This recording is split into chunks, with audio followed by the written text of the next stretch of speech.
Buying a home? Don't panic. Just listen to the rest of this podcast.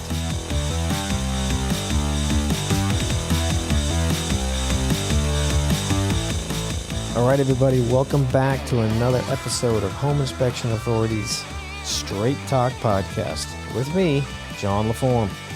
I'm a CREA certified home inspector from Los Angeles, California, and the topics we discuss on this podcast are about buying homes, selling homes, inspecting homes. So if you're a home inspector, home buyer, real estate professional, this podcast is definitely for you. All right, welcome back, everybody. Today we are here with today's special guest, Keil. I said it right, didn't I? You did. Nice job. All right, Chris is with A-1 All-American Roofing, and today we're going to get into some straight talk about roof inspections. And, you know, roofs in general, materials, you name it. We're going to try to pick Chris's brain thoroughly here and, you know, help educate anybody buying a house, you home inspectors as well, what to look for. And, you know, realtors, you should also pay attention to this because you're going to see a lot of his findings and my findings in home inspection reports. So, Chris, tell me about yourself. Well, I'm a roof contractor. That's what I used to be, and that's what I kind of came to the place that I'm at now, which is mostly doing roof inspections for, as you said, home buyers. So I'm kind of tied in with a lot of the home inspectors know me, and real estate agents know me, and I'm really enjoying doing roof inspections every day.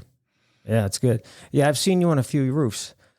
I haven't seen you lately, though. I've noticed that. I was like, you know, I haven't seen him in a while. We'll see each other 3 days in a row. Probably. Yeah. Yes. Our circles are outside of each other right now. They haven't crossed. So I haven't seen you in a good 6 months, maybe longer. Anyway, so your main position now is a roof inspector. Mm-hmm. And you say that you're doing probably over 700 roof inspections a year. That's double what I do. Well, you're there a little longer than I am. Yeah. Yeah, that's a lot, man. Yeah. That's a lot of work. Yep. So here's a number one question that any home inspector would have for you. And that's do you climb every roof no matter what it is, or do you use a drone sometimes, or how do you deal with that? So if you'd asked me that 2.5 years ago, I would have said, yes, I go up on every roof, if at all possible. There are some roofs that, even back then that I wouldn't climb if they're just way too steep or way too brittle of a material that might get damaged. But since I got a drone about 2.5 years ago, I'm using it probably 1 out of every 4, something like that. Either due to difficulty of access or the homeowner not necessarily wanting me to walk on their tile roof, for instance. Well, I got to give you a big applause for the buying a drone, because most people they're afraid of drones. I have this conversation all the time with people. Hey, there's a chimney guy that I've seen on several jobs. This guy has got balls of steel. Yeah. You wouldn't believe the shit I've seen him climb. And I'm looking at him going, what the fuck are you doing? Yeah. Yeah. I used That's to, me too, though. I used to build houses. Yeah. When I was young and didn't fear death, Yeah. I used to climb everything myself. And I looked at him and go, you remind me of a younger me. Nowadays, I am so cautious. It's good. We have to be. Have to be. But that's why I use a drone. But I just seen this guy climbing on the steepest just to get to the top of a chimney. Like, you don't have a drone that can look at that? Those things work amazing. I think I know who we're talking about. Yeah. and that was only one guy. In years past, another guy, Corey, I know, I saw him scale I had to hold his ladder for him. I was so worried about him falling. I'm like, dude, you don't have to get up there. He goes, no, I do. I need to. And you just feel like you should, because that's what you're getting paid for. I know, man, but you got to draw the line somewhere. Yeah. But anyway, glad to hear you're using a drone. Yep. Most people are afraid of using them, and most people keep falling into that zone of, oh, I don't want to get in trouble for using it. Get in trouble? What's your intent? I've never had one person have a problem. I know, me either. And I just laugh when I go to the Korea meetings or whatever, and these guys bring up this nonsense. And on Facebook groups, everyone is worried about the wrong stuff. It's like, guys, get the tool you need. That's right. Be safe about it. Get it done. Yeah. I'm flying my drone. I'm unboxing it, setting it up, putting the card in, firing it up, warming it up. And it's back in the box in 10 minutes. That's right. And I don't drive around the neighborhood checking pools for girls. I'm not doing something stupid with it. So there's no need for me to worry about getting in trouble. Sure, you might have a Karen in the neighborhood who wants to come out and go, oh, what are you doing? Go back to your house. Yeah. It's none of your business. Yeah. So that's this crazy urban myth about these using a drone. Guys, just go out and buy one. Have fun. Yeah. Use it. It's going to keep you safer. You're going to get great photos and videos with it. You can spice up your reports with it. And trust me, clients love it when you roll up with a drone. Love it. My inspector's high tech. They love that shit. So by all means, get yourself a drone. Yeah. The other day, I had 3 roof inspections, all 3 drone only. They happened to be ones where nobody was there, so I was kind of on my own, vacant houses, and one was a super steep slate roof. Oof. It's just amazing what you can do with them. You can get 5 feet away from what you want to take a photo of, or you can be 50 feet away and then kind of do your edit when you load it into the computer, and it looks like you're walking that roof. You can zoom in too once you get the picture. Exactly. You can crop it and you can see the missing caulking on the penetration. That's right. There's all kinds of good that can come from using a drone. By the way, this is not a paid promotion for drones. I just love using them because and they're easy to use. I mean, I was really afraid because I'm not a video game guy or anything. I thought I was going to crash it. They make them so idiot proof, frankly, now that easy. You will crash one someday. Trust me. I've crashed one before. So far, so good. Did you crash it? I crashed my first one, but it still worked. Was it? It didn't have the collision avoidance or whatever. Well, I just look at it as user error. Yeah.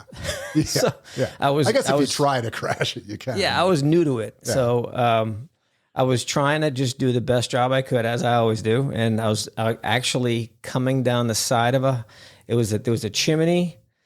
Where it met the roof, it was a gable. Mm-hmm. Chimney was over here, had the two gables coming up here, and I was coming down next to the chimney. And in between there was these long, those tall trees, the green, what they called? I can't remember the name of them. Really tall bush type of a tree. Yes. For privacy. Right.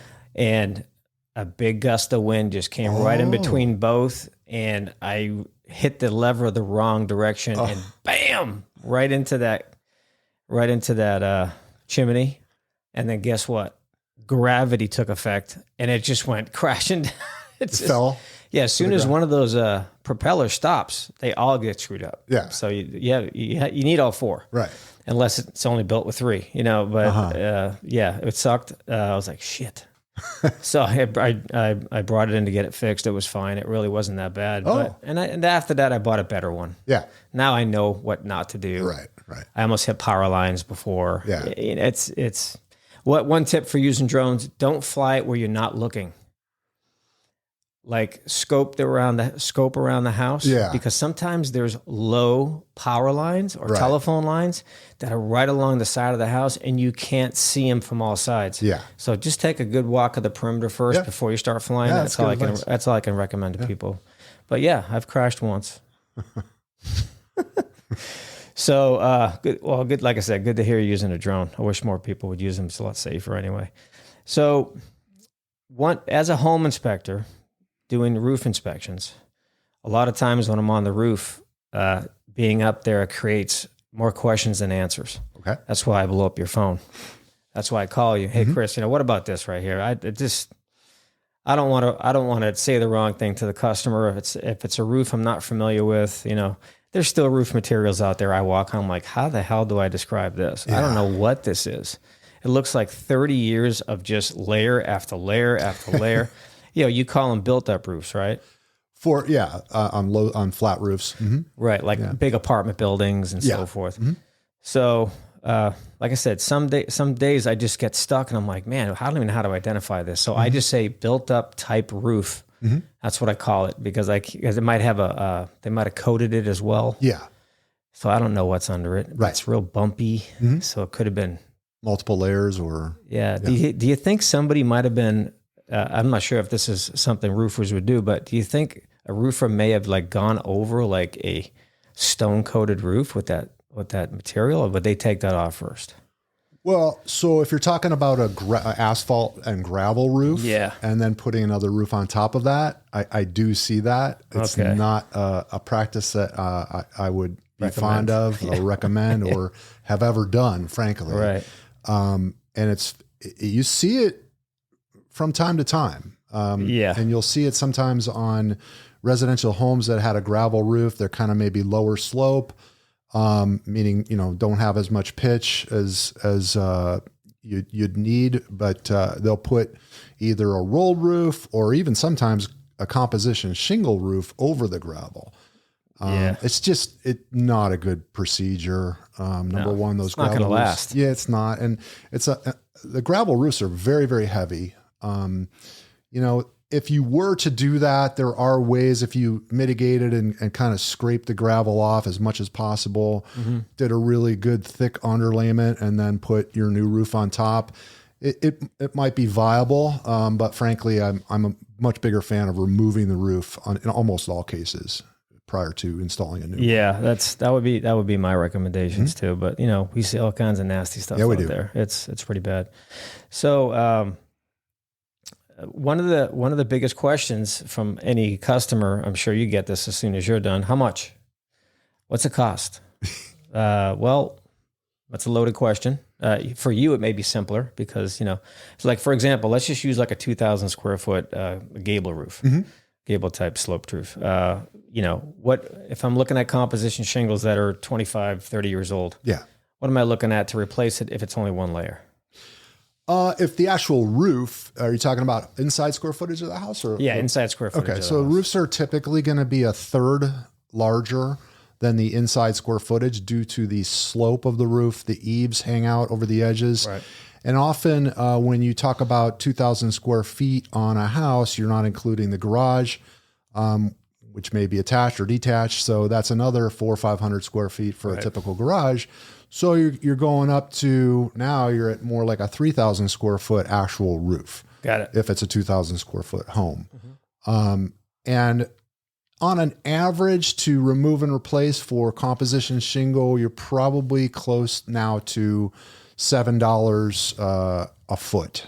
So $21,000, something like that to remove and replace. Right.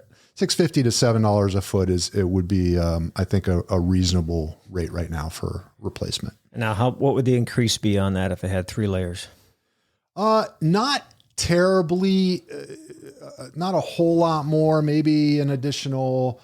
When we talk about roofs, we break it into squares. So if you have 3,000 square feet, you have 30 squares.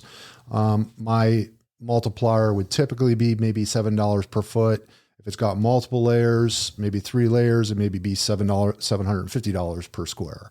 So, 10% more, something like that, if it's got multiple layers. Okay. So nothing crazy. Nothing crazy.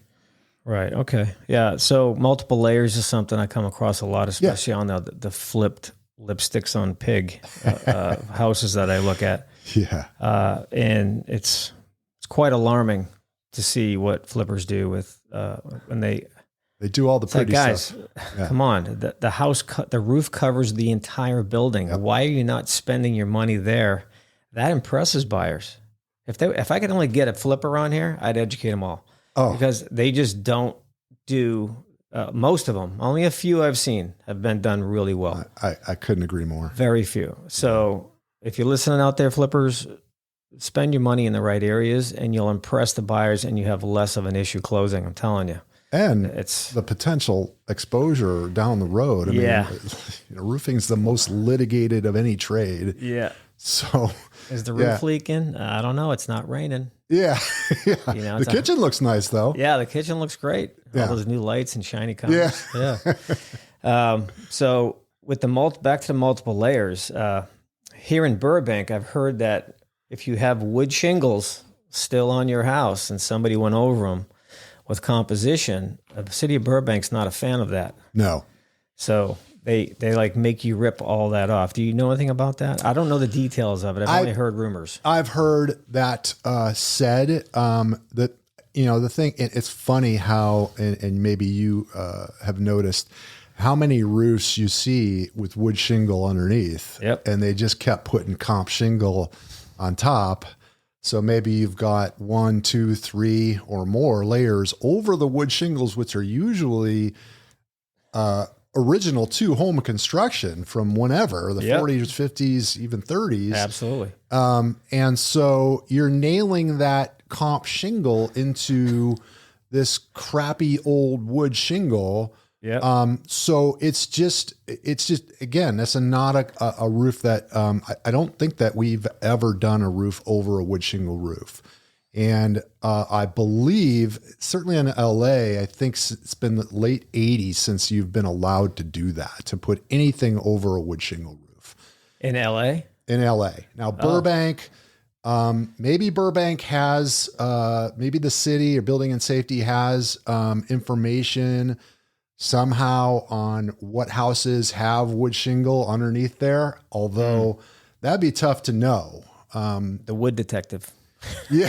Unless you're in the attic, you kind of can't tell. I mean, I can tell. On the eves, sometimes you can see. Yeah, I can tell because it's bumpy or I just know that, oh, there's wood shingle underneath there. And, you know, and I'm going to double check in the attic, but I already know there is. Yeah. There's certain ways to know, but you know, it can work.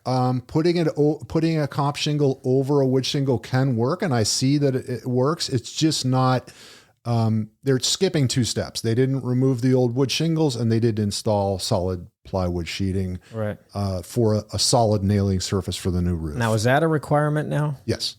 Okay. So anything with skip sheathing needs to have a plywood put over it. Correct. Okay. Yep. Everybody get that? So inspectors, if you see skip sheathing and you see a new roofing job and there's no plywood, that's a problem. Yeah. So they're only trying to nail into the skip sheathing and hopefully they hit it. Yeah. And going back to your 5 layer, I have seen a house with 5 layers once. It was crazy. It's crazy. And so much weight. So you need at least what, a 5-inch nail to go through, because that's what people don't understand. So I want to break that down a little bit. When it comes to putting multiple layers on, you need to use the correct size nails now, because now you're trying to get through another layer of roof material to get to the wood so it actually fastens properly. Yeah. And I've been on roofs where I could see some of the shingles were coming loose, and I pulled up and a whole bunch just came right up with it. Because it's only nailed into the shingle. It's only nailed to the shingles below it, and the wind will blow that right off the roof. So it's...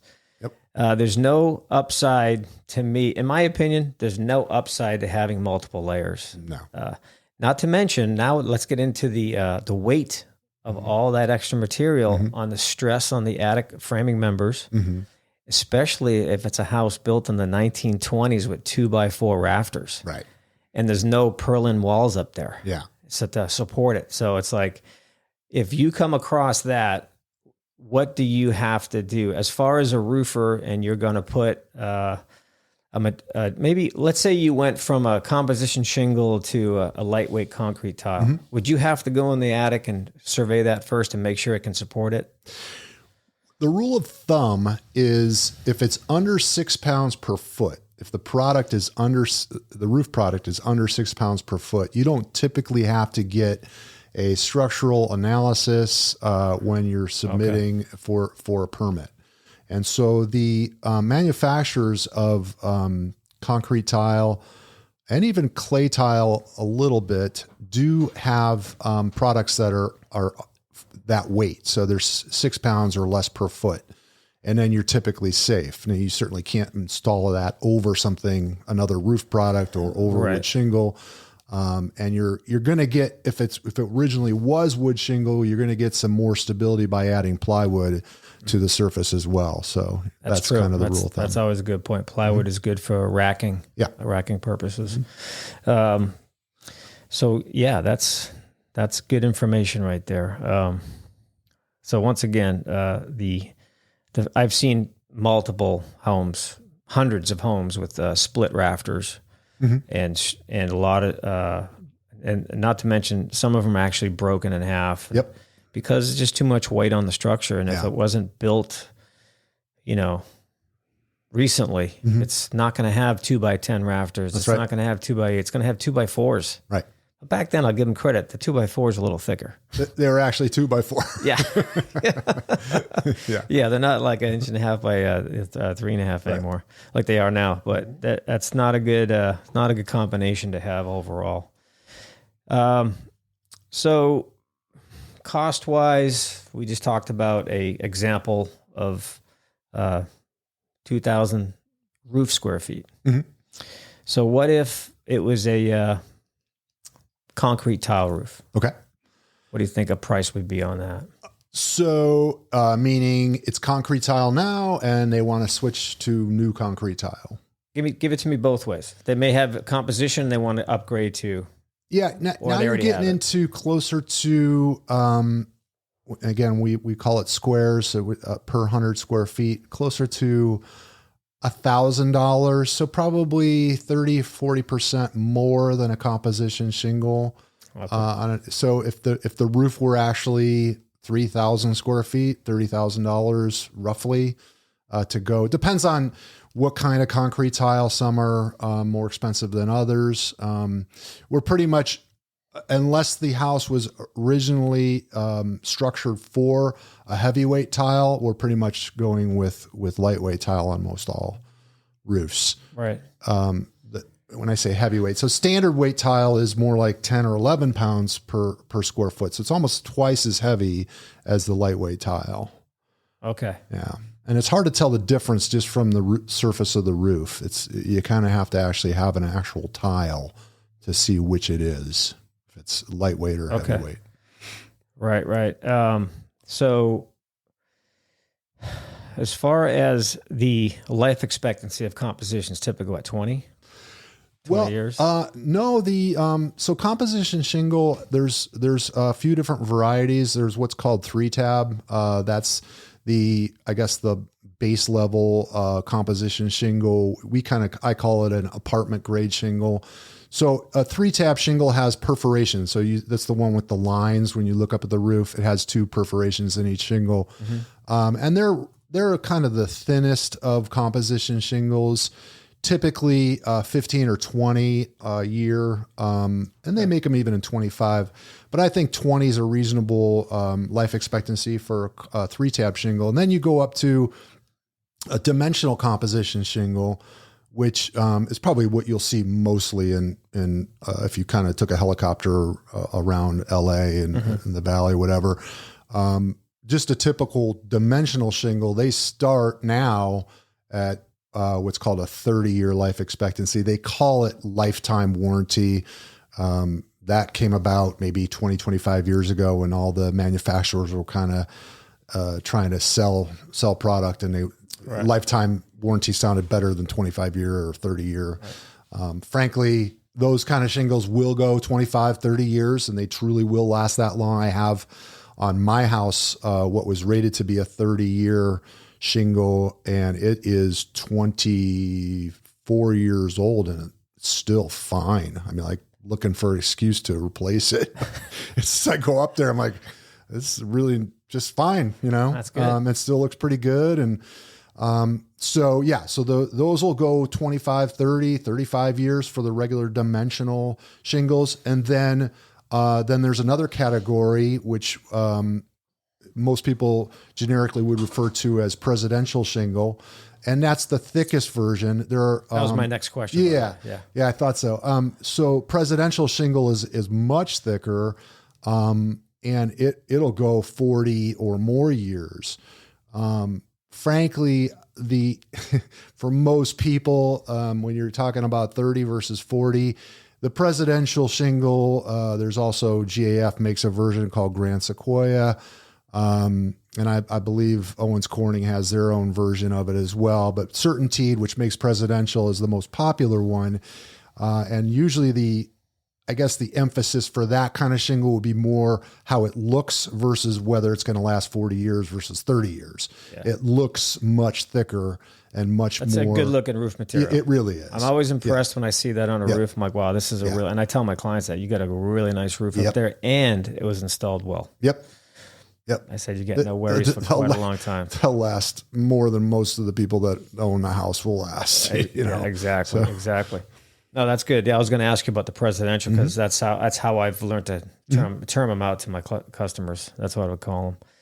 Now, let's talk about underlayment real quick. Okay. Under those materials. Now, years ago when I was a young lad, in the mid 80s to late 80s, I did a lot of roofing and construction back on the East Coast, and I shingled a lot of roofs. Oh. But that's all we used. I mean, I used to work for a very big construction company, and I was with them for 3 to 4 years, and we did everything. Yeah. So I learned a lot, but I've only done, back then, composition, a very little bit of real roofing. Yeah. So my main thing was composition. I could knock that out pretty fast. Yeah. And I wasn't using nail guns. Right. I was using my hand hands. nailing. Yeah. So I did a lot of those. I had a lot of experience with those. But that was it. I don't have any experience with the fancier stuff. Yeah. Like metal roofs or built up roofs, or I never did anything commercial, like those bigger commercial things. So that was my experience with that, but that's all I've ever done. So I can relate to that stuff. But as far as the paper underneath, it just seemed like a basic paper. I don't remember it being anything crazy back then, because I'm sure back then that's all it was. Yeah. Nowadays, they have much thicker versions, or is it a rubber now? What are you doing? Well, there's just all different kinds of underlayment.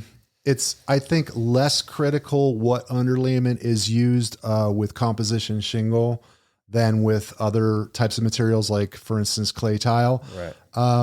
With composition shingle, our guys are using mostly the synthetic underlayment now. GAF makes one called Tiger Paw. It's just, the advantages of it are that it's a bit grippier to walk on. It will hold up better. So for instance, if you've got, maybe you're doing a roof in the wintertime and you remove the roof and you've got rain coming in 2 days and you're not going to be able to finish the roof, but you want to get it, what we call dried in. So you want to get that underlayment on there to protect against leaks. So or if it's new construction and the house is going to sit for a while, the synthetic underlayments hold up really well against water, against the sun, cool and warm. They don't start wrinkling and rippling like you'll see with the old school asphalt felt underlayment. Yeah. So getting back to composition shingle, so basically the underlayment is just a vapor barrier. Really, if you do a composition shingle roof and install it properly, you could do it without even using underlayment. Yeah, it makes sense. It would work for a composition. Yeah. So, but it creates a surface to nail to, and it's a vapor barrier. When you start getting into clay tile, for instance, with clay tile roofs, especially the true clay, 2-piece clay tile, water does get underneath. And so the underlayment is pretty critical because that's your last layer of defense against leaks. Right. And in those cases, we still sometimes will use synthetic. There are different types of underlayments that are just designed for tile installation. And usually we'll do a double layer of the underlayment when it's tile. Right. So the way I explain that to customers is, look, if you have a lightweight concrete or a clay, your paper underneath is very important because that's what's keeping the house dry. Yep. and your tiles on top are protecting the paper. That's correct. From the UV rays, right? Yep. So that's about as simple as that can be.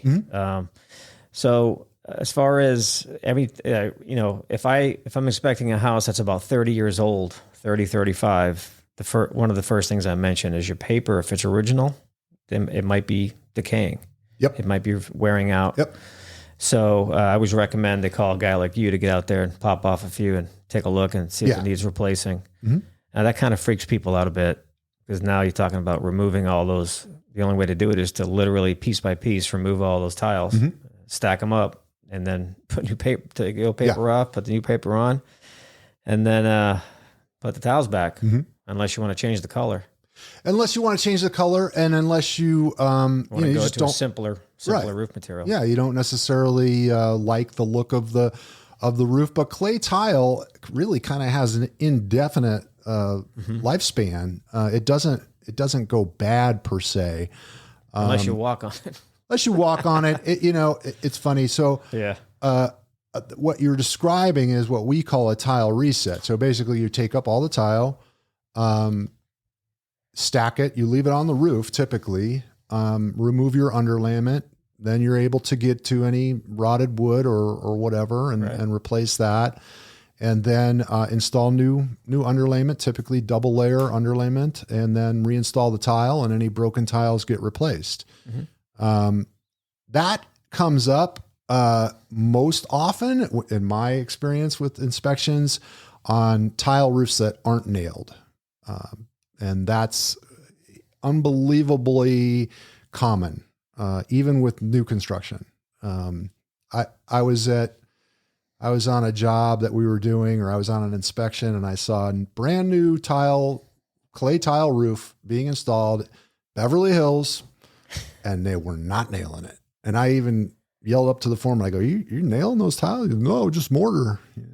That's not acceptable.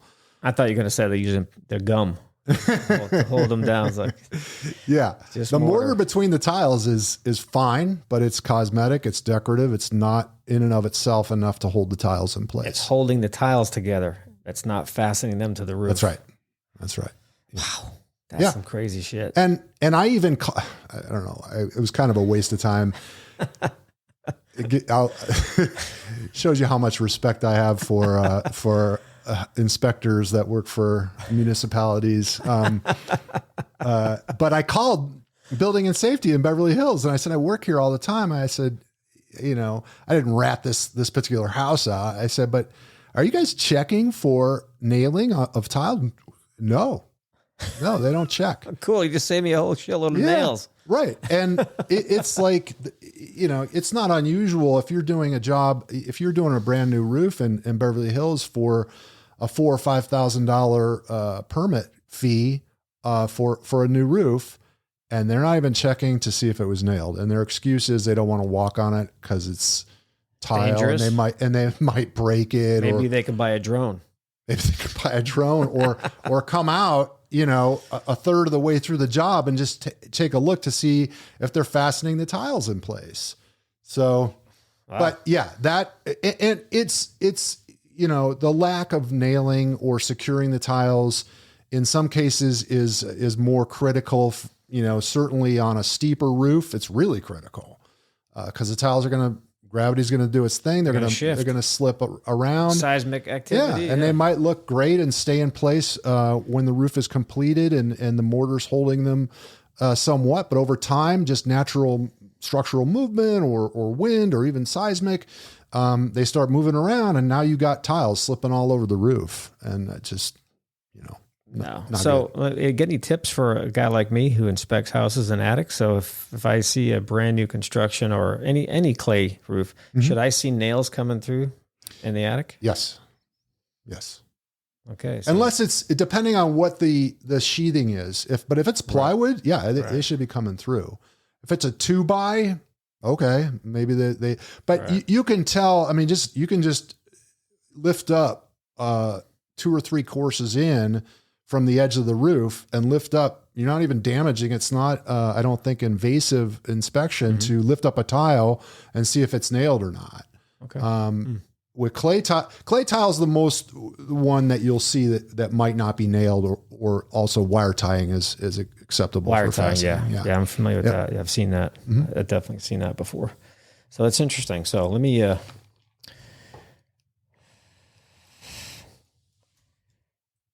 Seeing how we're on the tile topic, I got a few photos in here I want to share with you. So this picture here, what do you think? Nice drone. Okay, is that a PVC roof? Nope, it's just a rolled roofing. So it's torqued down? It's not even, I don't think it's torched either. But my point is the tiles. See how they throw them on the edges? They literally have screws going through the opening for the fastener opening on the tile right into the new roof material. And it's everywhere. Yeah. So not so good. I wanted to bring this up because there's a few questions regarding this that I wanted to cover. So a little quick backstory on this. I just did this house like a few days ago. Yeah. And there was a roofer that showed up, did a roof inspection while I was doing mine. And how old do you think that roof is right there? That's a really good picture of it. So it's a really accurate photo. It doesn't look very old. If you're talking about the rolled roof. Yeah. Yeah.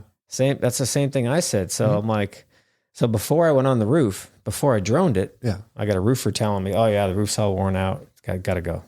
And so I get up there and I'm like, am I on the right roof?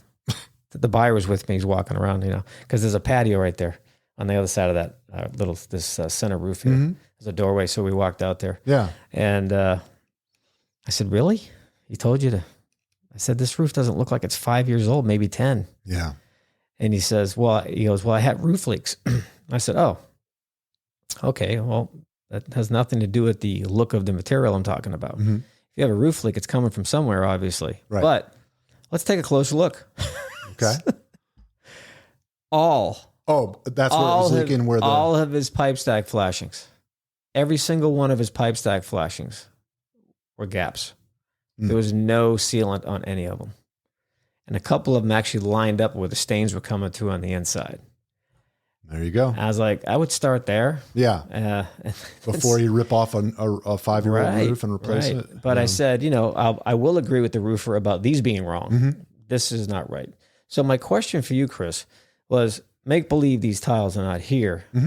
And the roof did not have a metal cap on these parapet walls. Okay. Would you automatically put one on or recommend one, or would you just lay it over like it was before?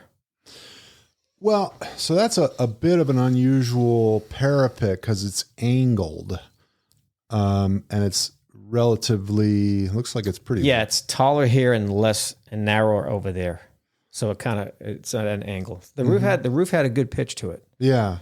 So it was definitely going to drain well. Yeah, I think the coping tile. So they kind of basically did a odd version of coping tile around the parapets. Usually you would either have coping tile would be acceptable, coping metal would be acceptable. And even if it's done right, if you do the rolled roofing properly and adhere it well, I see it work just fine with nothing there. Okay. But yeah, I mean, I would, if it doesn't have one of the two, I would recommend either coping metal or coping tile. On this one, I'd probably recommend metal. Because typically coping tiles are not going to be installed lengthwise. That's just a very kind of a wide and angled parapet. So I think metal would probably be a better fit on this one. I think so too. Yeah. Well, they just did that for cosmetics. From the ground, the guy was like, "Oh, isn't my roof tile?" I'm like, "No, not at all. Just the edges." Not at all. Yeah. Not to mention they're all loose. You can see these ones over here. I know. They're all at angle. Why are they at an angle? I know, They just used one fastener and it just kind of fell down. These ones over here. So it was kind of like pretty consistent throughout. Yep. But yeah, that's always a question I have. So when I go to a house and I see, this is a 1920s building, by the way. Yeah. And when I see like a 1920s era construction that's got a new roof, I always wonder, hey, should they have put a cap on this? Were they required to?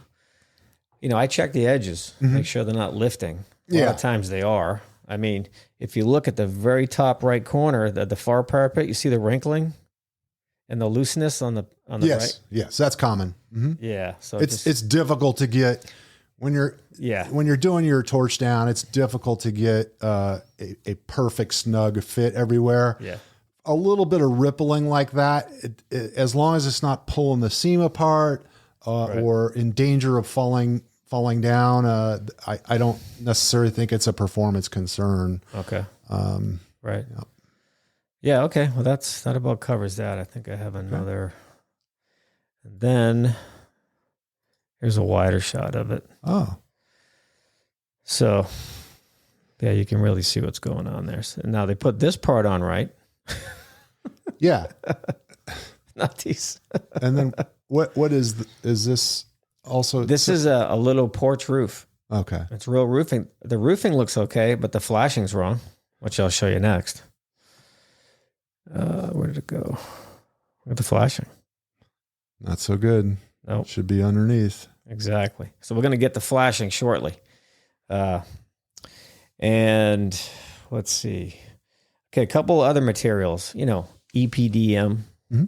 I have to write this stuff down. I can't remember all this stuff, all these letters. Then you get TPO, mm-hmm. and then PVC type, right? Mm-hmm. Okay, so I got all that correct. I don't know how to tell the difference unless it's labeled. So I don't try to figure it out. I like, you know what? It's one of these. Chris can probably answer this better for you. Well, when you're talking about EPDM is you'll hardly ever see EPDM in California. Okay. It's an East Coast, material. And it's usually EPDM is not usually white or tan or a light color because they don't care back there. Right. It's black or dark gray. Most of what you'll see when we're in the realm of what's called single ply, and that's what those products are, is called a single ply, is either going to be TPO or PVC. My understanding, or what I've been kind of led to believe, is that PVC is the superior product, and that's probably what you'll mostly see. But I can't tell the difference between PVC or TPO by looking at it. Does it look like it's a rubber? It looks like it's kind of a plasticky film of material. It comes in different mil thicknesses and different warranties. But frankly, if it's done properly, it's one of the best things you can do on a low slope, on a flatter roof. And as inspectors of homes, we're going to start seeing it more and more and more. It was relatively rare that I would inspect a PVC roof maybe 5-10 years ago, but now I'm starting to see it a lot more. It's spec'd into new construction. It's a really good product if it's done properly, if it's installed properly. Okay. And some of the roofs I look at like that, I want to call it rubber because it just looks like it's rubber. Yeah.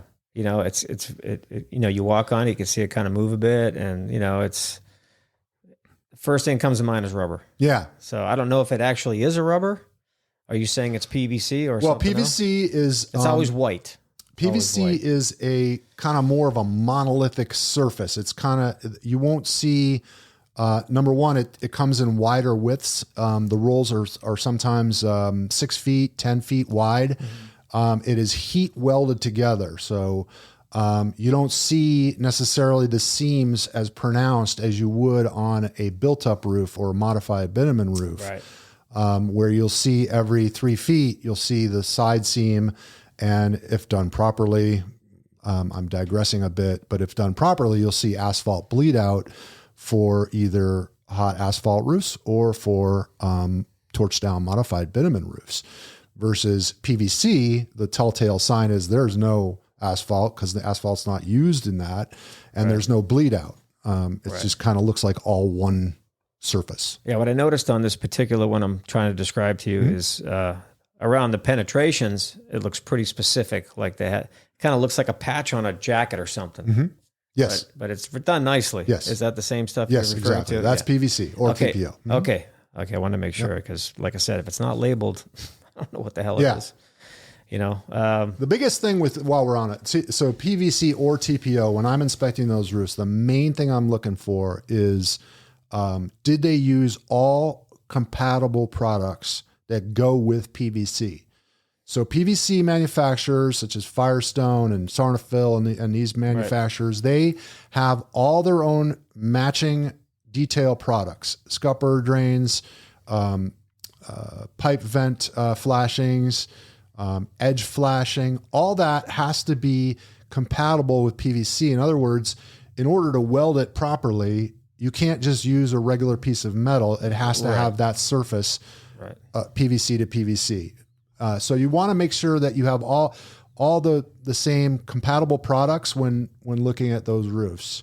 And if so, then it's typically going to be probably a pretty good installation. And it's not going to be a handyman installation. No, sure. that separates kind of, your average hacky roofer from a tech, oriented type of roof company, roof contractor when you see PVC roofs. Yeah. Also, it's not, and I have inspectors ask me this from time to time because they'll go up there, oh, it's rippling and it's not adhered. Well, there's fully adhered PVC roofs, and there's not adhered PVC. That's a good point. So if you see some voids or you see some rippling, it's not necessarily a bad thing versus other types of roof materials where that would be a red flag. Right. Like on a rolled roof, if it's all wrinkled, it could the sun's going to make a crack, and then you're going to have a leak right there. Yes. That's pretty obvious. Yes. And you'll trip over it. You trip over it. Yeah. That's it. So good. Thanks for clearing that up. But what does TPO stand for? Do you know? Is that the actual name? PVC is polyvinyl chloride, I believe, but TPO is... Attention home inspectors. We all know the challenges of trying to market our businesses and run them at the same time. It's hard to do marketing while you're under a house in a crawl space or up in an attic. So don't give up. There is a solution, and it's called HomeInspectionAndRepair.com. Home Inspection and Repair offers a practical and inexpensive way for you to be found by motivated clients seeking the services you provide. Once you join, your profile will tell them why you are the perfect home inspector for them. We're building a way for homeowners and real estate agents to find you easily. So position yourself prominently at HomeInspectionAndRepair.com. What is TPO roof? Thermoplastic polyolefin. Is that right? Polyolefin. So you were close. You said thermoplastic, right? I got the thermoplastic right. A single-ply white membrane used in both commercial and residential roofing. Due to TPO being a white membrane, it reflects heat instead of absorbing it. If you have a flat roof or sloped dormer over a bedroom, TPO is a great option because it keeps the... Side note on TPO and PVC, and I'm pretty sure EPDM, it's 6 months to get it now. Oh, wow. Yep, 6 months out. And there's other products, some versions of concrete tile that are also just as backlogged. Now, did the price go up 50%? The prices just continue to go up. Yeah. I don't know about 50%, but they just continue to go up. And that's crazy. All of our shingle, all that stuff is asphalt based. So oil prices go up, they go up. And somehow they they never seem to come back down, even if oil comes back down.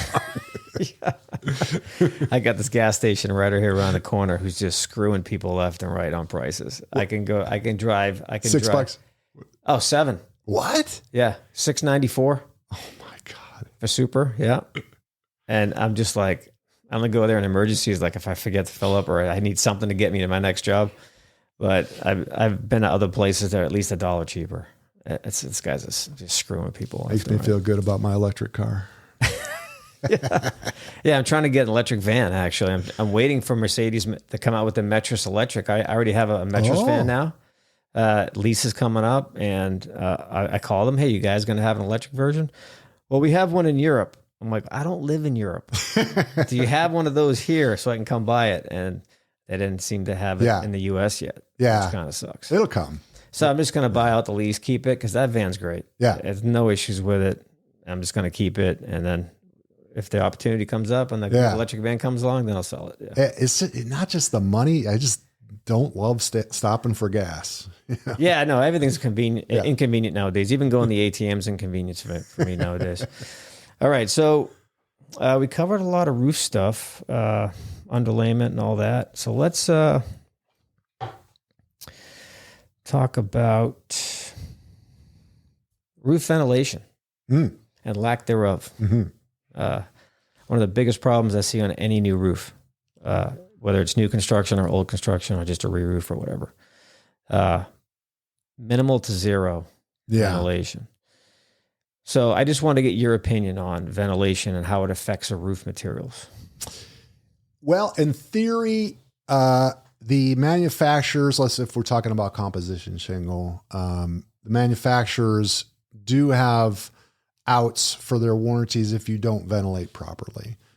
That being said, I've never really seen roof failure due to lack of ventilation, but it certainly is huge for the efficiency of the house and how hot the attic's going to be and the HVAC efficiency. So it's really not, it's not a difficult thing to do when you're replacing a roof to add. And there's a lot of nice choices now, when people maybe think of roof ventilation, they think of the whirly, the turbines, turbine vents. Those are horrible. Those things, and that's another thing we never really did a lot of installation of those, but that should be discontinued.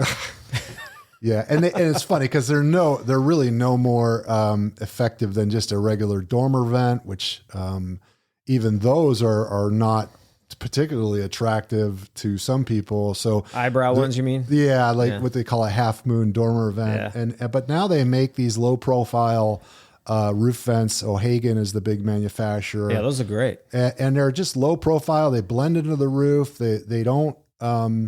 I've never seen one leak. I have seen turbines leak, turbine vents leak, and I have seen even dormer vents leak, depending on the installation, especially if they try and put the dormer vents on a lower slope roof, of wind-driven rain, it can come in. But with the low profile O'Hagan, or I'm sure there's other manufacturers, I've never seen them leak.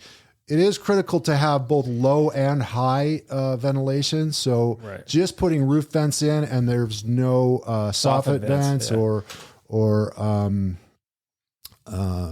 gable vent, depending on the roof shape of the roof. So you have to have both so that the air can come low to high and get escape out. Yeah, cool air comes in, pushes the heat out. So that's the formula. Right. Anyway. Right. But yeah, so, as far as inspecting homes, if guys out there, if you're inspectors, if you see a new roof and there's only one vent, you might want to call that out. Yeah. If there's no soffit vents and there's only one vent on the roof or no vents, I see it oftentimes. There's no vents. Yeah. It's like zero. Yep. Maybe a couple gable vents. That is not enough. Yeah. So I always have to call that out. It's something I recommend everyone else call out as well, because like Chris said, if there is no soffit venting at all, you can put a row of lower ones, and then you could put a row of upper ones as well. Yeah. And that'll at least be better. Have some flow. That'll be better. So these night get some circulation. Yep. All right, cool. Thanks for answering that. Underlayment covered that. Another thing about when I was on the East Coast doing roofs, we installed roof vent ridge cap. I'm sorry, I said it wrong. Ridge cap vent. And I never see that here. Oh, it's out there. I have not seen it here. Really? Maybe because it's so well disguised. But yeah, I see it fairly often, and it's a good option. That doesn't have any at all real visual, downside. It's like the tiles. The shingles are on a piece of PVC with louvers in it, right? Yeah. There's different kinds. There's one Cobra by GAF. It's kind of just a mesh material. It's basically creating a gap between the where the shingles come up to the ridge line. and you leave a gap in the plywood on each side of the ridge beam, and you place this material, so you've got 3/4 of an inch gap or so between that and the actual ridge shingles, which will allow for a very effective venting process to the highest point in the attic. Heat rises. Yeah. That's the best place for a ridge vent. Is right on the ridge. Right at the top. Yes. So yeah, that's just something that I don't see, and I'm like, I always want. Why don't they just put that in? It's so easy to do. Yeah. Because I used to install it. And I was like, it wasn't hard. Yep. So just an option for you people out there. If you got a house, you're looking for ridge vents, a way to vent better, that's one option for you. Did they actually install that on hips too? It's not as effective on hips because that's just not the highest part of the roof. But I have seen it done on hips as well. Because some homes, like a 2-story, might have a first level with the roof that extends out from the wall. So it's got its own little like attic area. Yeah. So sometimes, I could see it working there. Yep. Yeah. Interesting. Okay. And flashings. Oh, flashings are always fun to talk about. So I got some good pictures of that for you. All right. So this is my favorite chimney flashing installation. They literally just butted the step flashing right up against the chimney and then all the way around with their counter flashings. And there's nothing cut into the chimney at all to let water run over and onto the roof. That's on all 4 sides, by the way. And that's something that I kind of see more often on where there's multiple layers of roofs. Yes, that's common. Yeah, and they just abandon the old flashing, or they're it's so thick that it's not even there anymore. Usually, you'll see that all gummed up with some roof cement. Here's the other side. Same thing here. Yeah, all you had to do is install a flashing in the actual. By the way, this had multiple layers. Okay, did it? This had at least one more under here. Yeah. That I could tell. Yep. So this was a great little video I made. People got a good laugh out of that one. That's not how you do it, people listening, watching. This is not how you do it. You need to cut in a counter flashing on top of here so that the water runs down the chimney, over the flashing, onto this flashing, and then onto the roof. It's real flashing and counter flashing. Yes, that's they go hand in hand. Mm-hmm. Now, here's a really good question for you. Well, by the way, here's a picture of some multiple layers. So, by the way, that's the same roof. Yeah, that's the same roof. Yeah, at least 2 layers there. Yeah, at least 2. So anyway, that was that, and this one I see a lot. A roof to wall flashing. So my question for you here is, because once again, it's one of those houses that causes more questions for me than answers. And that is, if a home like this is an early, this house is probably 19, I don't know. 20s. Yeah, 30s. Right around there. They're 20s, 30s. A lot of times when I see it, it's wood siding. And the wood siding literally runs into the shingles.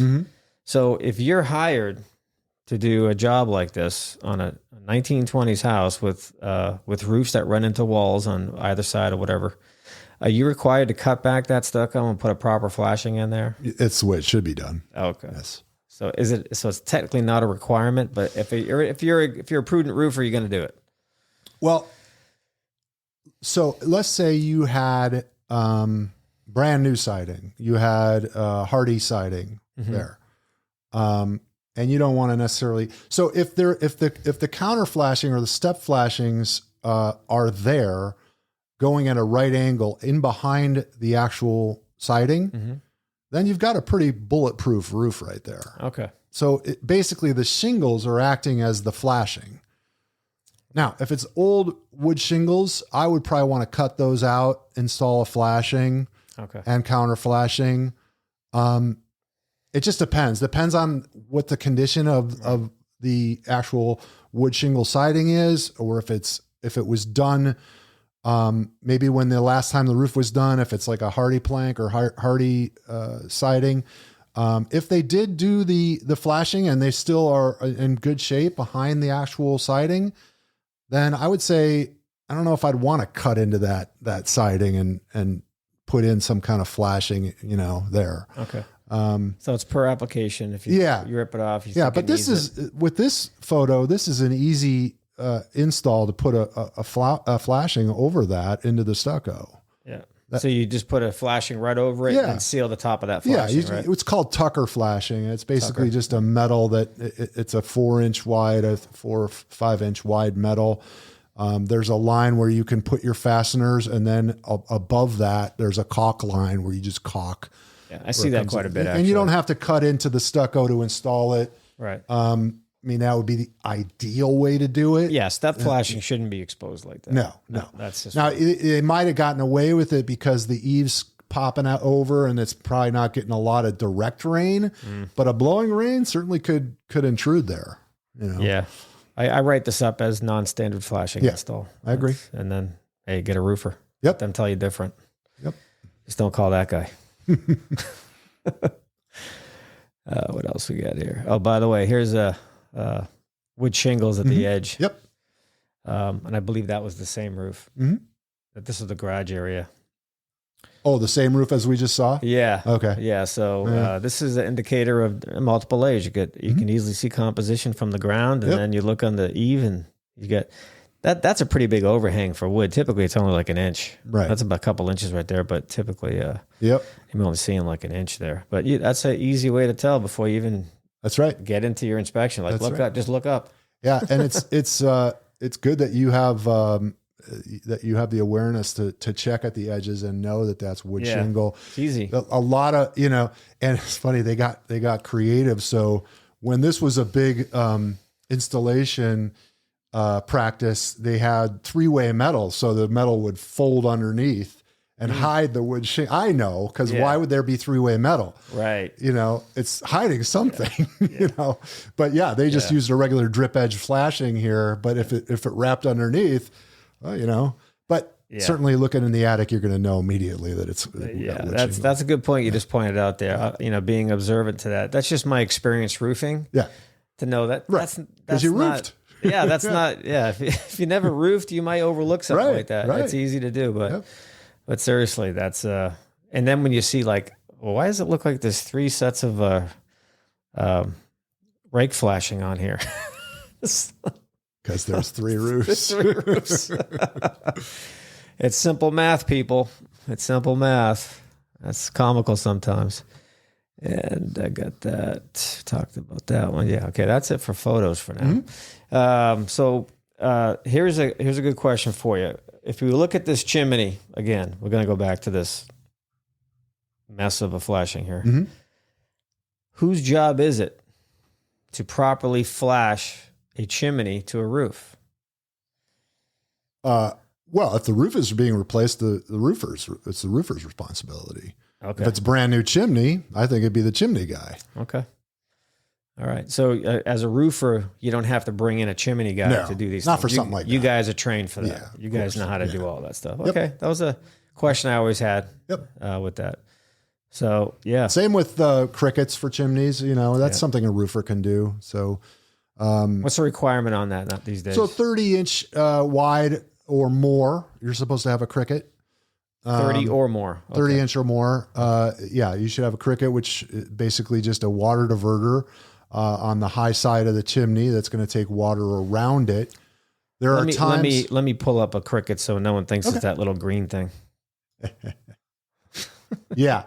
And there's times when it's, more critical than others. If you have, if the flashing is installed really, high with respect to the roof level, then a cricket's maybe not quite as critical to have.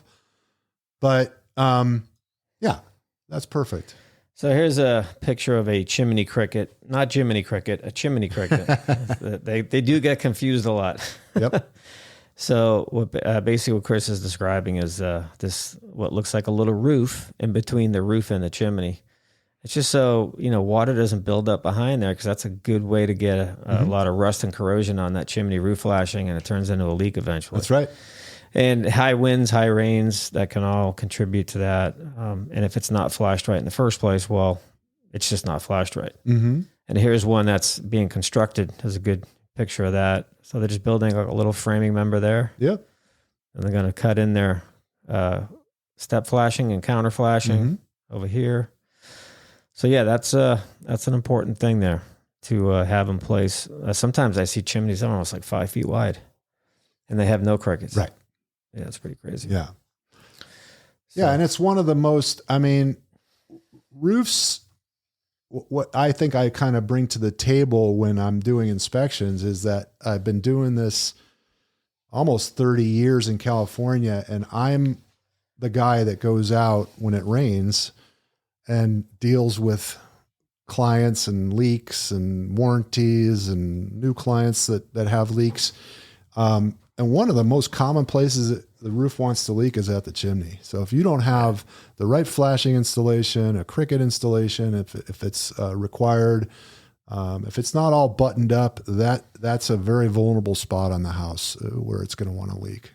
Yeah, any roof penetration has the ability to become a leak. That's right. So it's just picture building your house with a roof with nothing sticking out of it. Nothing, no vents, no chimneys, no skylights. Chances of you having a leak are slim and none. Where's it going to leak? Where's it going to leak? Yeah. You know, the shingles would literally have to fall off for there to be a leak. That's right. So now, if you have 3 bathrooms, well, you can expect to have at least probably 3 plumbing vents if they're all in different areas. So now you get 3 penetrations. Now you might have a couple skylights. Sure, those are great to have, but you're just creating a hole in your roof. You literally just cut a hole in your roof and you put flashing around it, and hopefully it's all going to hold together. In my experience with skylights, as I've talked to you about before, we're going to lead right into skylights here. Oh boy, have I had some fun with skylights over the years. My YouTube channel has some great skylight videos on it because I'm blown away by what I find with skylight. I literally lift them right off roofs all the time. Hey, I yell down to the customer, can you get me some sugar? And they're like, what? They're looking up, what the heck are you talking about? Who's this guy? But yeah, I have fun with it when I find it. But I have to compliment you because I don't think I really ever thought that anybody would not secure a skylight. So I just assumed, well, it's got to be secure. And now I check all. I was on a house yesterday that I had inspected, I don't know, 6 months ago. You know, as you run into, we get some repeat stuff. And, and I'm like, oh, I was just here. They didn't do anything. They didn't do any of the stuff I told them to do. And I'm walking around, I'm like, oh, maybe I should check that skylight. Sure enough, not secured. Yeah. You know, how hard is it to put From now on, I want a text from you going, found another one. I know. So I lift it up. I take a photo. I'm like, well, you know, I'm going to be submitting this report with a little different information this time. I remember you and I being on a roof a couple years back. Very expensive house. Yeah. Remember that one? I do. And remember all the skylights? We talked about that. And one of them, they literally, this house had to be what, $6 million? This house was worth so much money. It was crazy. And it was all just redone. It was all just built. Yeah. They took, this is, by the way, this video is on my YouTube channel. And I put it on there twice because I got called back to look at it again. They said they fixed it. And they didn't. They did not fix it. That happens a lot. They built the curb, which is its own size. I mean, you could make the curb smaller and reframe everything and pull the drywall apart and redo it all. Or you could just order the right size skylight. Yeah. Yeah. Oh, they were too big.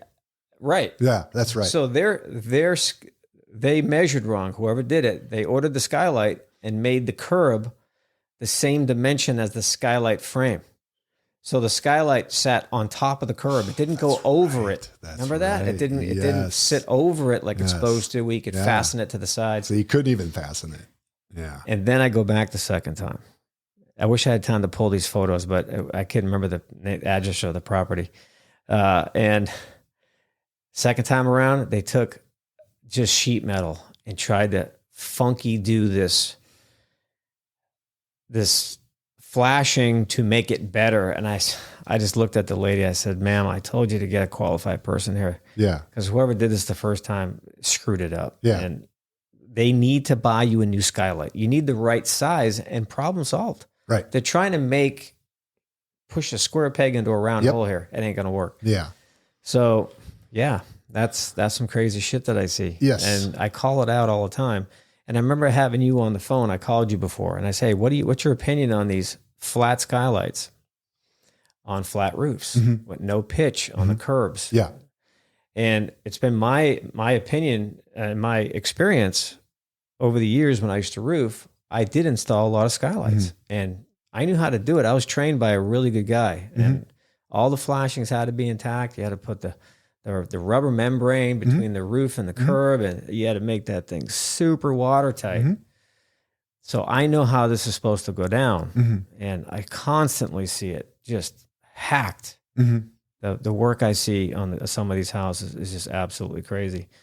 So it's just the importance of checking skylights. So inspectors and roof inspectors, if you're out there, check the try skylights. to lift them. Just grab each corner and see if they're coming up, because a lot of times, even if it's brand new, they're not even screwed down with one screw. There's no sealant. There's nothing. Yeah. And someone just went like that and left. Yep.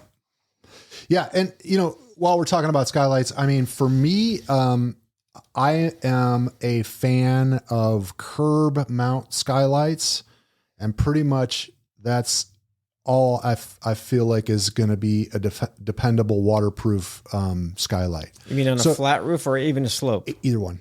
Okay. Either one. I'm not a fan of the self-flashing, low profile skylights. You can get away with it on a composition shingle roof. But to install one of those on a tile roof. So really you want to have, a 2x6 curb and then a framed skylight that's going to sit on top of that curb. Yeah. I'm trying to pull up a curb right now so people can see. Yeah. In pretty much all situations. That's kind of too small. And then you have the ability All right, to. here's a good picture. This is a curb. So basically, there's your roof. The curb is just basically a little bit of wood framing, and it mounts right on top of the roof. You nail it in, and then you have to seal it and flash it, and then the skylight sits on top of the curb. That's correct. And it can be openable. It can they come in different versions. It can be flat glass. It can be a dome. It can be white. It can be tinted. It can be whatever, but you want it to be a curb mount style skylight. And if you button it up and you do your flashing installation properly on the sides and on the top flashing, there's a top flashing, a bottom flashing. Yeah. There's it's a kit. It comes with the skylight, and that's for a reason. Yep. And I've seen too many times where up at the top here, where the top section of flashing goes, somebody just made their own flashing, and it's like, oh, seriously, guys, this is so bad. Yeah, and it's no way it's not gonna leak. Yep. So there's two types of skylights: skylights that haven't leaked yet, and skylights that leak. That's basically. I have 5 skylights in my house. None have ever leaked. Well, you know what you're doing, so that's not fair. So here's a good image right now of what Chris is describing: building a curb right here. So that's it, and then you flash it up. Yeah, see how they got it'll never leak. They got the membrane right there connecting between the roof and the seam of the framing. That's how you do it. Yep. You do it right, and then put your flashing in, and you shingle up. You shingle up with your flashing. Yeah. Or if it's on a flat roof, you do your rolled roofing all the way up the side of the curbs on all sides, and you're good to go. But 6 inches up versus 4, like a 2x4 versus a 2x6. Frankly, I like 2x6. You just want it off the roof level. Absolutely. Yeah. Let that water go around it or under it. Yeah. Not right into it all the time. So yeah, that was a good lesson there on skylights. So I mentioned a few minutes ago, a flat roof with a flat curb. I would prefer to see one side of the curb higher than the other. So a flat glass skylight, the water has a place to go. I just don't think that's a good idea for any building material to hold on to moisture. Yeah. So they're sitting dead flat on the roof. Yeah. And I've seen it where I can go like this with my finger. And there's water. And there's a pool of water. Yeah. It's just covering it. So the water's going to do its thing. It's going to work its way into the seal. It's going to let the sun damage it quicker. Right. I agree. They actually, I believe Velux skylights are fully sealed on all sides, and they don't require there to be a slope. Oh, okay. It doesn't void their warranty, etc. There are some types of skylights. Now we're talking about right now is flat glass skylights Right. versus dome skylights. Dome skylights doesn't matter. Which should be, that's a flat glass skylight right there. So that's a good installation. Plenty of slope. And they have actually weep hole vents on some skylights. So you have to install it the right way. So you can't have the weep hole vents have to be on the low side versus the high side. So they can drain just like a window. That's right. Just like a window. Yeah. So, but yeah, I agree. You know, why would you put it dead flat if it's glass? Right. You're gonna look up. You're gonna see the water puddling up there. And this is what I prefer to see right here. There you go. A low side, a high side. Yep. If it's flat glass, because when it comes to skylights and you have those plastic domes, you basically just have a hole in your roof. There's no R value there. No. That's just a big. Why not put something where you can put a double pane glass? Well, the dome skylights are insulated. Some of them, so they're double dome. Right. So that's true. Yeah. Yeah, and those are that's what I have in my house, and they seem to be efficient. When I did my skylights, it wasn't as the glass ones weren't as popular. If I do go to change them out, I'll go to glass. But Yeah. It's an older design. yeah, Yeah. yep. So if I see those and they're still in good shape, I just let you know. It's just old. It's an old material. It's functionally obsolete. Right. You can get much better nowadays. That's true. I haven't seen one of these yet. Oh my goodness. Look at that. Pyramid. The pyramid. Yeah, that's a specialty skylight. I see those from time to time. When it gets into that sort of thing, Oh, this one's got copper. yeah, That's an expensive. that's a very expensive. Oh, look, it's got a skylight. motor too, so it's going to pull back. Yeah, that's like a little opening. Yeah. Yeah, Let the birds shit right in your house. crows fly in. Yeah, right. And you wonder why there's a bat on your ceiling when you go to bed at night. That actually happened to me before. I was living downtown, and I was renting a loft, and I left my slider open maybe a foot, and I left the house. So I come back later that night, and I'm just doing my thing in the kitchen, whatever, and something made me look up, and I see this big brown thing on the ceiling, a beam. I'm like, what the fuck is that? I was like, is that a bird? Is it an owl? It's a fucking bat. Yes, the worst thing in my house. Probably worse than a rat. Yeah. I'm like, shit. This thing's gonna land on my face. Yes. While I'm just thinking this thing's gonna land on my face while I'm sleeping. I'm like, oh shit. Yep. So I opened up both doors. I had these big sliding doors. Opened up both and just got stuff and started throwing it out. It's just whatever I had to do to get it out. It took me probably 30 minutes to get rid of it. Get them out. But man, I'm glad I saw that. Yeah. 'Cause that would have sucked if I woke up with a bat on my face. Oh man. Yeah, it's funny. I saw a YouTube video with it can transition to a roof conversation. So these roofers were taking off a clay tile roof, and I'm pretty sure this roof did not have bird stop. So bird stop, folks, is something that kind of fills the rounded edges at the edge of the roof, so you can't get pest intrusion underneath the tiles. Birds' nests and everything. Yeah. Yeah. So it is something that I call out if it's not there.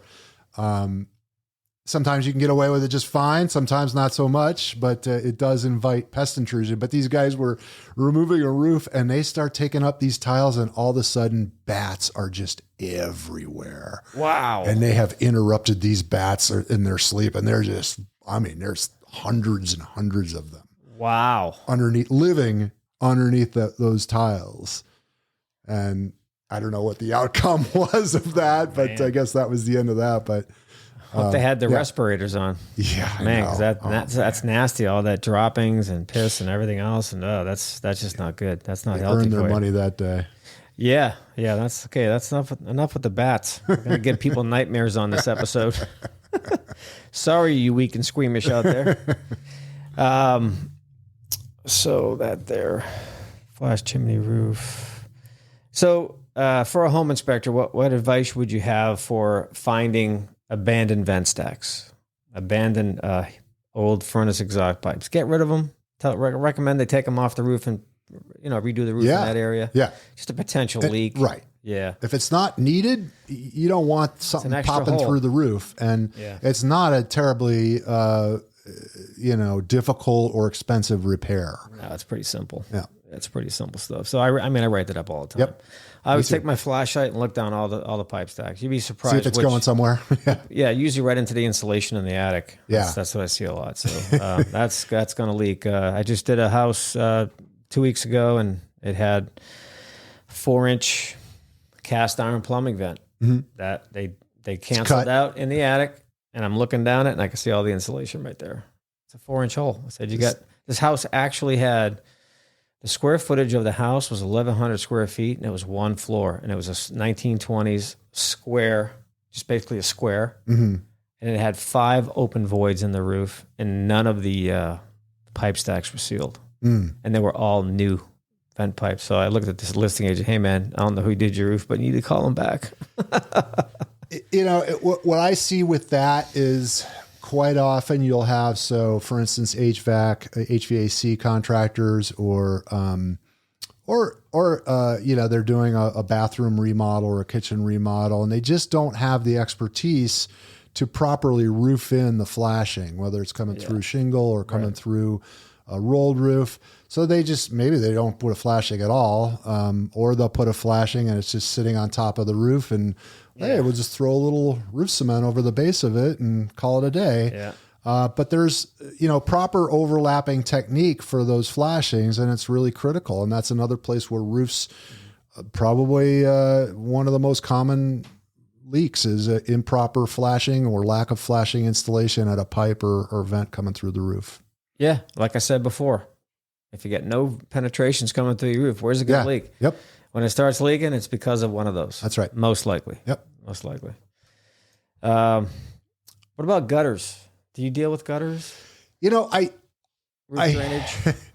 So gutters for me, since I see probably, I'd say 40%, 30% of the roofs I go to don't have gutters. It really is not so much a function of the roof as it is water management, and where the water's going, on the ground. Right. So, if I see something obvious where I see, foundation is getting damaged due to lack of gutter installation, I'll say something. We as a company, our company, we don't install roof gutters. Okay. But I have a couple of really good installers that I refer to people. So if there's lack of gutters or any interest in that, I'll defer to my gutter guy, right? Sheet metal guy. Ask you a question here, because this may pertain to the roof. First time I've seen this, a few months back. Bud Hayes, right? Sure do. So huge house. I had him come out with me, so I had 2 people on it because it was just a monster. Yeah, a monster of a house. So the property was like 6,000 square feet. No, I take it back. What am I talking about? It was 12,000 square feet. It wasn't 6,000. It was 12,000 square feet. And the roof from the ground, it looked like a pitched all the way around, but it was actually parapet with a pitch on it. Okay. And so I get up on the roof and I see the roof drainage. I see the bird cages. I see all the scuppers and all that stuff. And then I finish the roof inspection and I go down. Now I'm doing the exterior walls and everything. I'm like, where the fuck are the gutters at? Gutters were in the walls. This is the first time I've seen this type of a installation, this application, how they did this. I've seen where a balcony deck will have a drain, and that would go underneath between the living room ceiling, for example, and come out and then go down. But it would typically come out of the wall. Yeah. These went all the way down the wall and came out the bottom. They're all PVC. The downspouts? Yeah. They were inside the walls of the house. I'm like, that is just not a good idea. I don't think I've ever seen that. Yeah. That was the first time I ever seen it. Yeah. It was interesting.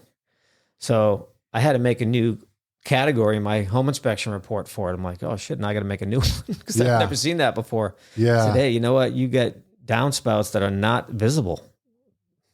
I can't tell you if they're leaking or not. Right. And if they do, it's all interior damage you're talking about here. And there was in the ass to get to. Yeah. And there was a couple of spots in the house that I noticed that had there were plaster walls. Mm-hmm. And there was a lot of spalling and deterioration. I'm like, man, I wonder if that could be related to that. So I made sure I looked at every single wall in that place. Yeah. That place is a monster. Yeah, along those lines, what scares me for buyers or homeowners is when I see the indented or what I would call built-in gutters that kind of come back underneath at the roof edge, or even maybe like a well-type gutter that's between the actual wall and the actual edge of the roof. So those, a typical gutter that's going to be sitting and attached to the fascia or to the rafter tails, it's just kind of by itself. But if it eventually fails, it leaks onto the ground. It leaks onto the ground. But these, that's a time bomb. Eventually, though, that metal, if it's galvanized or even aluminum, eventually it's going to fail. Yeah, and usually it's galvanized, and you start seeing, and now I'm just not a fan of that design. So, typically when replacing roofs, we'll abandon those gutters and put a traditional gutter in. Right. Yeah. Roof it all the way to the edge and put a gutter on it. Yeah. Cool. Yeah. I just wanted to share that with you. See if you came across that yet. Is there anything like late and great that we should know about in the roofing industry right now? Any materials out there that I may soon be coming up on, or anything we didn't discuss? I think, what's really changed my industry is the influx of roof coatings, which we really haven't talked about. Oh, let's do that. So, there's two major types right now. One is elastomeric and one is silicone-based roof coatings. This comes into play for typically low slope or flat, roofs that have a rolled roofing material. I've seen it on shingles. I've seen it on shingles as well. Yeah. And, it's wrong in every way, but it doesn't necessarily hurt the shingles, right? Right. But yeah, it's more designed for application on a rolled roof, depending on how viable. Let's say I go up on a roof and it's 15, 20 years old, getting near the end of its life expectancy. In many, many cases, that roof can be saved with a coating application. And you can literally, if you stay with it and do it every 10, 15 years, put a coating on it, you can keep it going almost indefinitely. And the coatings, they're very, the technology they have, especially with silicone now, it will waterproof whatever it is put on top of. You could have a pond of water 2 inches deep and you have silicone coating. Now, I'm not saying that's a good thing to have a big pond of water on a flat roof, but it will work and protect the rolled roofing and protect against leaks. You have to have all the detail stuff right. Right. So the places where the roof is going to want to leak, as we discussed, is where anything's coming through the roof, a chimney, a pipe, a drain area. So that all has to be right. Correct. But as conversely, the roof is not going to leak in the middle of the roof where there's nothing. Right. So let's say you got it's approaching the end of its life expectancy. Application of either elastomeric or in some cases silicone coating at maybe a third of the cost of removal and replacement is a really good option. And we're doing miles of it on our commercial side, and quite a bit of it on the residential side as well. So when I do see coatings on flat roofs where I typically would expect to see it, I just let the customer know, look, I can't tell you the condition of the roof because it's been coated. Yep. Now the coating could be covering a really damaged roof. So I got to put it out there. That's right. I'm not saying this is not going to work, but I got to let them know there's a coating here and it's most likely because they didn't want to replace the roof. But now the way you're explaining it puts me a little more at ease because now you're saying it's a very good material if it's installed correctly and it lasts and it's very waterproof. Yeah.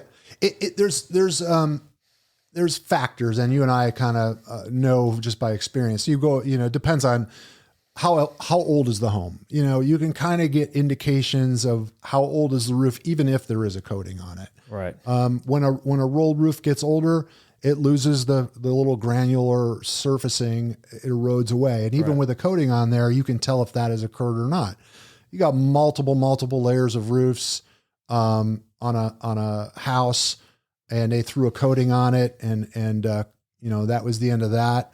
That's not going to be the same as somebody that's maybe got a 10-year-old roof or a 15-year-old roof that put a coating on it, maybe not necessarily to correct leaks, but because of the energy efficiency of the coating, which is huge. A coated roof versus an uncoated roof on a 90-degree day is about a 60-degree difference. And you need sunglasses on those You need roofs. Sunglasses with that reflective. Yep. Woo, Yeah, that's a it's bitch. bright, especially when they're hot, new. When it's hot out, it's horrible. Yep. It's not a fun day. I just go and leave, and then put it in my report later. Yeah, put some sunblock on.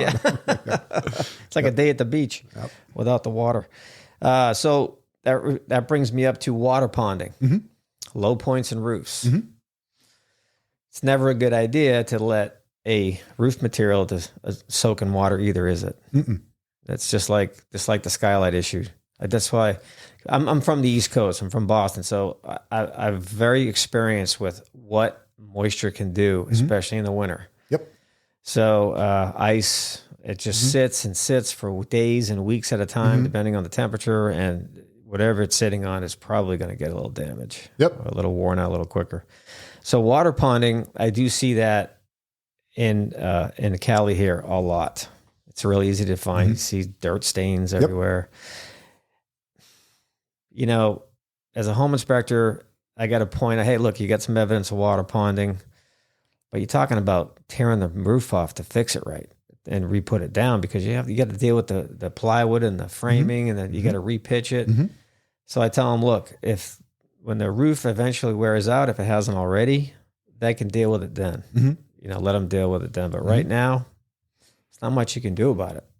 Yeah, there's water ponding, and there's significant lake of water on the roof. I've seen that. That is something that I would definitely be very strict about.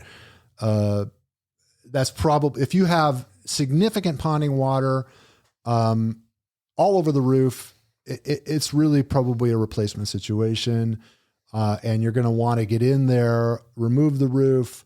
And on most cases, the most effective way is going to be to do a tapered insulation on top of what's there to create crickets and valleys and drainage. Direct the water. Direct the water. In some cases, you have to add in drains, which is maybe not always convenient or easy to do because it's in the middle of the living room where your low spot is. So you might need a plumber, you might need to add some roof drains, tapered insulation. But I would say 9 times out of 10, when I see ponding water, it's not a good thing, because it will allow for faster deterioration to the rolled roofing, because the UV is magnified by where the water's sitting. And it'll typically, what I say in my reports is it will allow for faster deterioration than the other areas of the roof. That's also in many cases a good scenario for roof coating, especially silicone.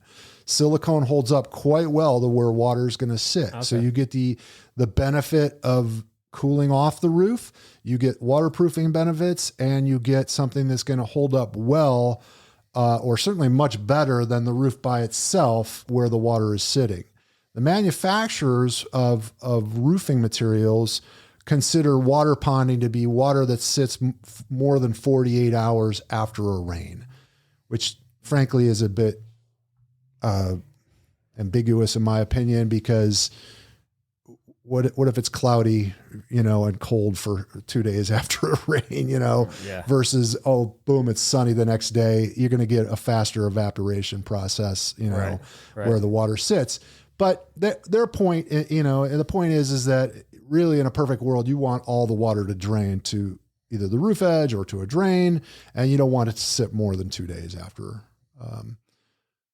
The reality is that the flat roofs that we see every day usually have some puddling water, and it might last more than 48 hours.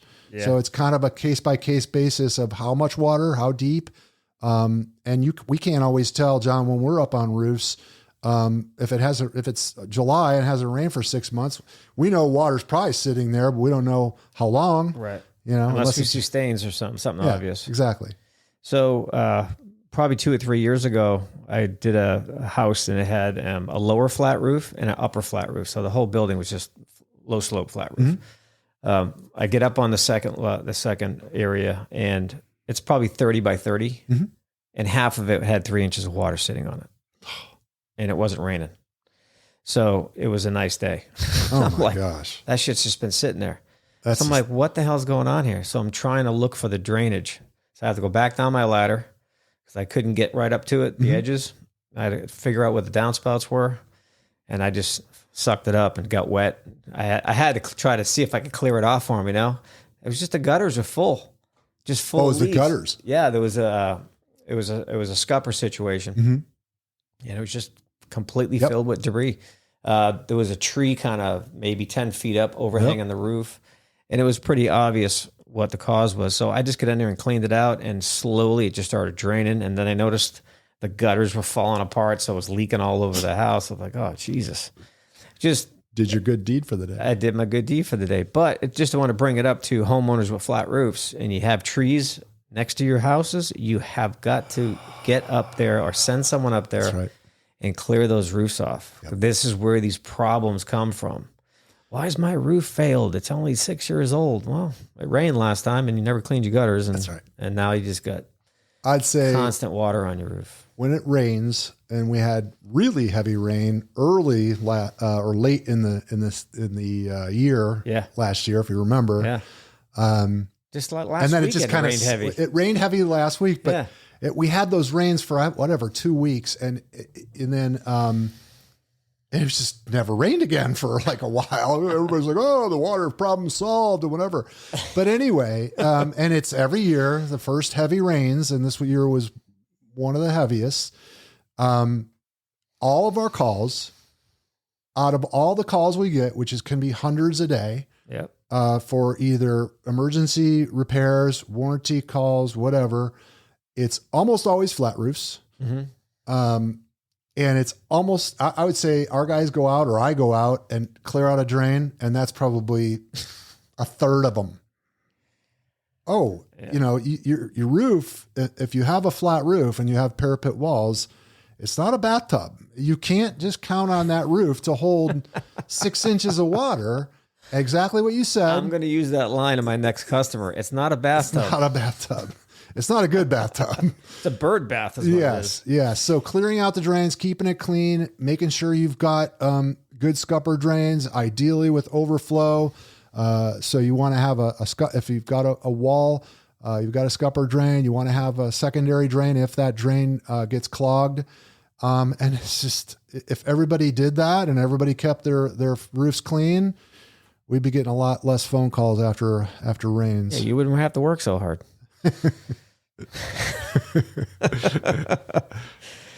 I don't think I have anything else at the moment here. I think we covered quite a bit. Hang on. Metal roofs. Is that something you guys do? We don't install metal roofs. I certainly inspect them. Okay. There's different types of metal roofs.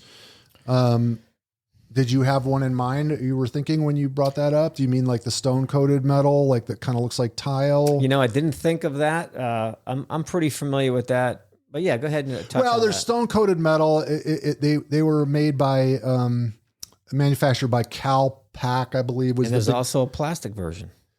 Yeah. I've seen that too. Yeah. The metal. And there's a lot of plastic roofs now. Yeah.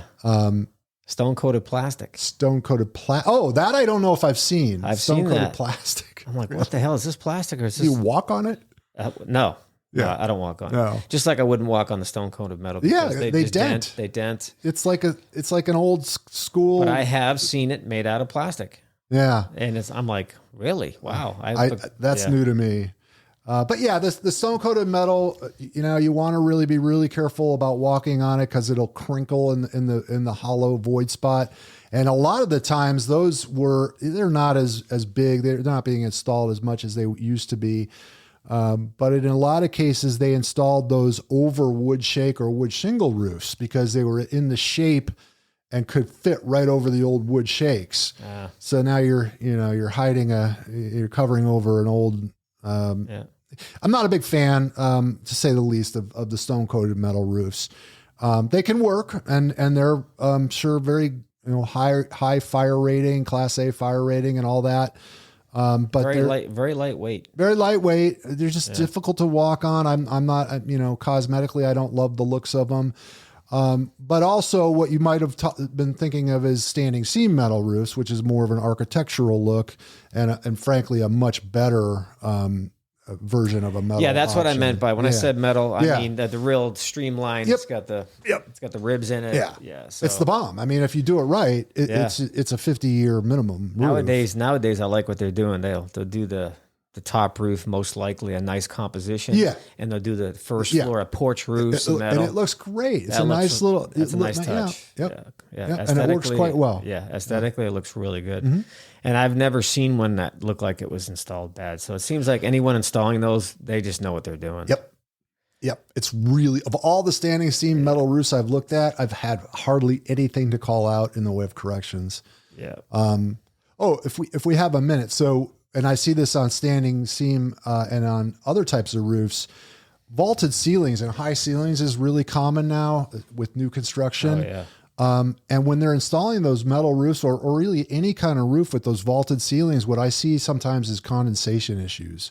You ever run into that? No. Where you'll see, so if you're building a new home or you're changing out your ceilings to vaulted ceilings, what they want to do is stuff that whole cavity with insulation. They're not venting it. And they're not venting it. And it's difficult to vent it because you've got rafters running, every whatever, 24 inches. I think the only way to do that right would be with baffles that allow air. Well, first of all, you need a soffit vent. Soffit vent. Yeah, soffit or vent. You're never going to vent it. And then you run the little styrofoam baffles that will allow probably this much air to be able to rise up. Yeah. But then you're going to need another termination point up at the top. Yep. To do it right. Yep. That's the only thing that makes sense. And they don't do that. And so 2 or 3 years later it'll happen more in a kitchen area or in a bath, especially a bathroom, maybe on a second story. And you all of a sudden see moisture stains or even mold at the ridge, at the peak of the ceiling. My roof is leaking. No, your roof's not leaking. That's not where a roof's going to leak. That's condensation. Yeah. I haven't seen that yet. Yeah. No. It happens a lot. They over insulate because they're required to, what's the requirement for insulation? As thick as you can go. R30 or, and so there's no attic. And venting is just maybe we'll vent, it's just a kind of a secondary thought. And I've had it where, we come in and really the only thing that I've really had work on that is installing a ridge vent. Because that'll at least allow the highest point to get some ventilation. So something to think about. Yeah, exactly. Yeah, that's interesting stuff. I think that's all I got. Okay. You got anything else? No, I think we're good. I really enjoyed it, John. Yeah, thanks for coming. That was a good conversation. My pleasure. My roofing experience helped. Yes. Because I can, because that's why I always have these extra questions in my head when I'm on a roof. I'm like, what would I have done? Yeah, and I learned, I learned stuff from guys like you. That skylight thing, lifting up the skylights. Yeah. I always tell people, even when, if there's a speaker at one of the CREA meetings that I might have seen a couple times, I'll still go if I can make it because he may say something different this time, and I'll take this one little morsel from it. And it'll like, light bulb. That's what it's all about. Light bulb, and you get a little more education. So, I mean, the amount of knowledge in those CREA meetings with all of us inspectors combined, oh my God, it's crazy. Yes, huge. But nobody really taps into that in there. And I always try to push those guys, Yeah. why don't you guys, we don't need a speaker every time. You know how much knowledge is in this room? Just shooting the crap with Shooting the shit like we're doing right now. It's just like, what are you going to do? So, so before I end, I just wanted to point out to homeowners, if you're buying a house, don't panic, like the shirt says. Buying a home, don't panic. If you're a home inspector inspecting a house, don't panic. We got you covered here. So if you own a house or you're buying a house, you got to maintain your roof and your gutters. You got to take a look once in a while. If not you, I don't recommend anybody get on a ladder if you're not comfortable with it because it's dangerous. So getting on a roof, that's something we didn't cover is ladders. Ladders are dangerous. Let's just call it that. Be very careful with your ladders, guys. And, just be careful what you're doing on ladders.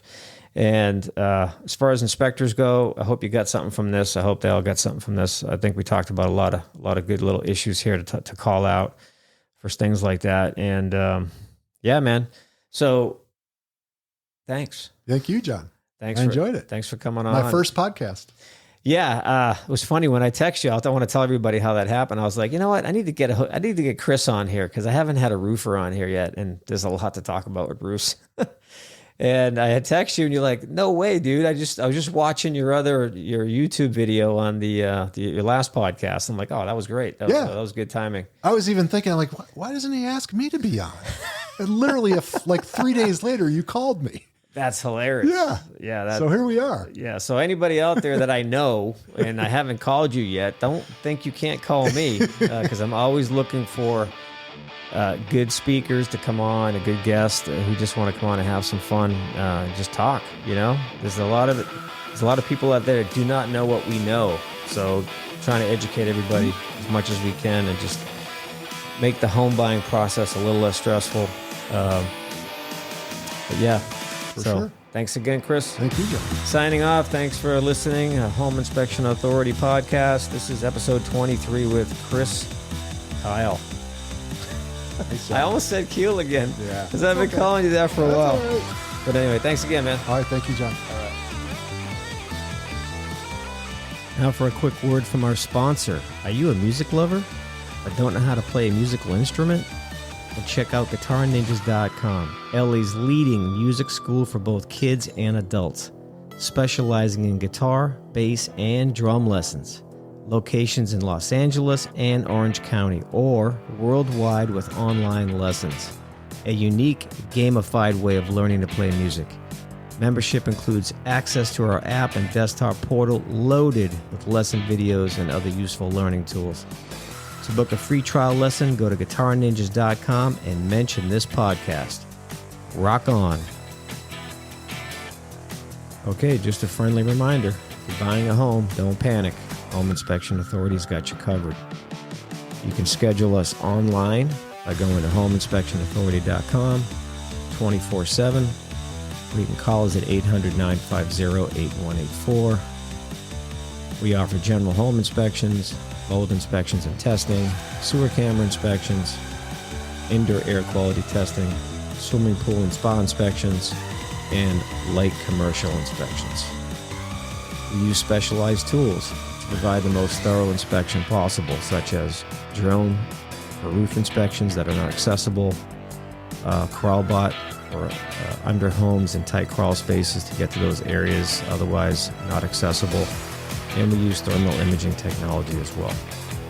So give us a call at 800-950-8184.